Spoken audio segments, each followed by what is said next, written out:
สบายดี FC ทุกคนเนาะมื้อนี้เฮาก็สิพา FC ไปเบิ่งเนาะในขั้นตอนวิธีอัดเครื่องของประชาชนที่ว่าเพิ่นจะอัดเครื่องไว้ให้งัวกินในยามฤดูฝนเนาะคือว่าเพิ่นกำลังคุณเขียวอัดอยู่เนาะตอนนี้เนาะแต่ว่าเฮาสิไปสอบถามว่าเพิ่นมี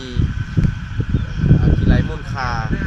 อัดในใดเนาะที่ว่าเพิ่นจ้างไปเนาะหลังจากที่เพิ่นเก็บกู้เขาแล้วเนาะเพิ่นจะ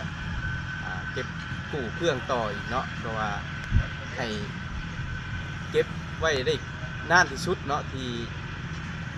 ไว้ให้งัวหรือว่าสัตว์เลี้ยงของเพิ่นไว้กินยามฤดูฝนเนาะที่ว่าในยามฤดูฝนมันจะมีการเลี้ยงงัวที่ว่ายากเนาะขั้นตอนของเพิ่นจะอัดเมี่ยงเนาะเครื่องนะแล้วก็ที่ไปสอบถามเพิ่นว่ามันก้อนเท่าใดเนาะอะไรระยะขนาดของก้อนเนาะของก้อนเครื่องแต่ว่าทีมงานของเพิ่นมันจะมีจักคนเนาะมีแต่แล้วก็การทำงานของแต่ละแผนกเนาะมันไปตามขั้นตอนในใดเนาะทุกคนเนาะสั้นๆเนาะเฮาจะพา FC ไปติดตามน้ำกันเลยเนาะที่ว่าเฮาสิพา FC ไปเบิ่งน้ำกันเลยเนาะนี่ที่ว่าหลังจากเก็บกู้ผลผลิตเขาหน้าปีเนาะเพิ่นก็สิมีรถอัดเครื่องแบบนี้เด้อทุกคนเด้อ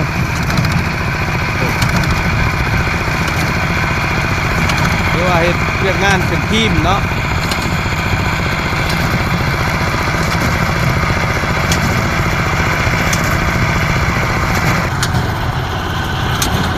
ทีมงานมีได้เรื่องนี่ได้จักพันก้อนแล้วมื้อนี้ก็เริ่มบ่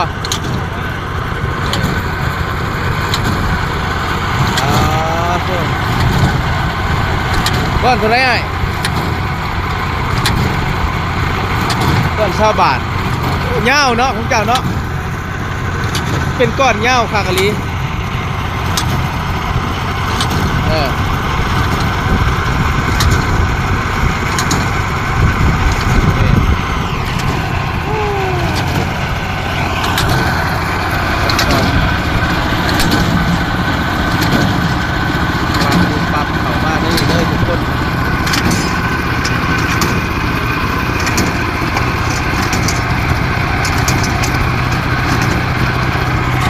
ทอดเพื่อกระชีสอดปั๊บเหมือนบอก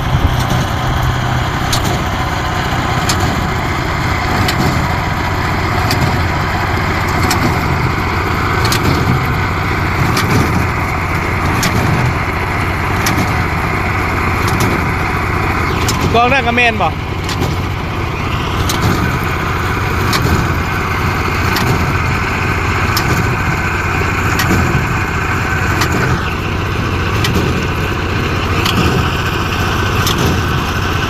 เครื่องซุ่มนี่อัดแน่นคักแล้วเนาะ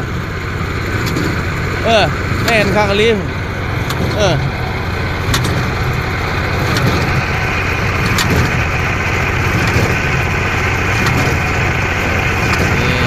ดึงเป็นไอ้นี่เลยนะทุกคนเนาะ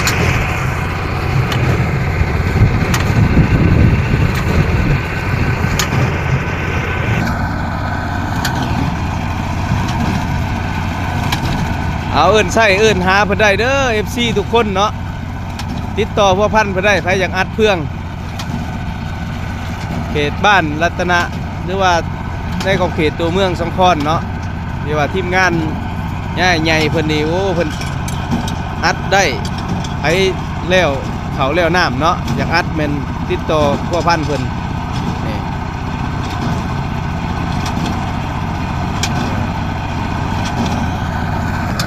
วิธีมัดกับนั่นผูกดึงตาดเลยนี่โอ้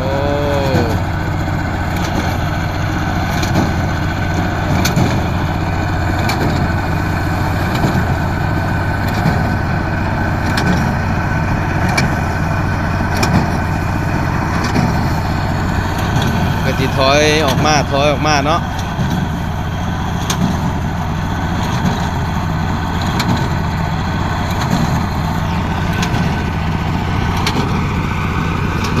ข้าวเดียวแล้วนี่เนาะสับนี่เนาะ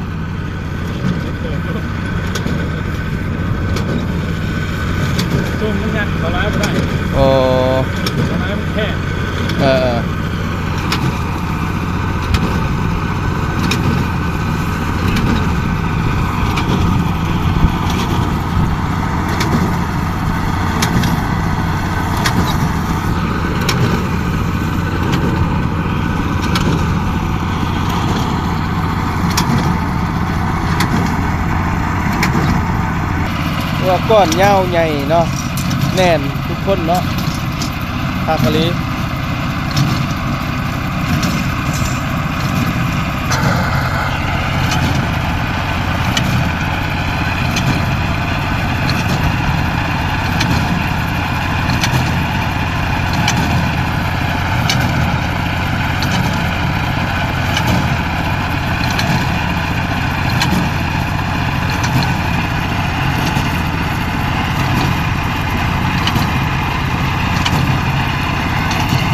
ตัวนี้คือธงที่ว่าเพิ่นเก็บกู้มือว่านนี่เนาะที่ว่าเพิ่นสีเรียบร้อยเพิ่นก็สิอัดเพื่องเมียนเพื่อเอาไว้ให้งัวไว้กินในยามฤดูฝนเด้อทุกคนเด้อ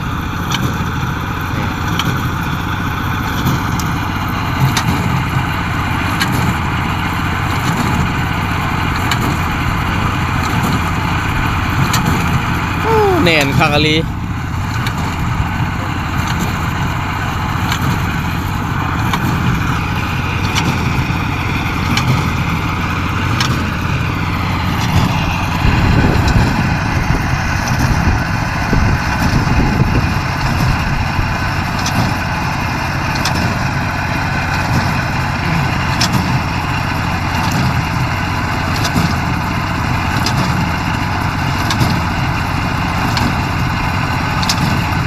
ทีมงานเพิ่นก็สิ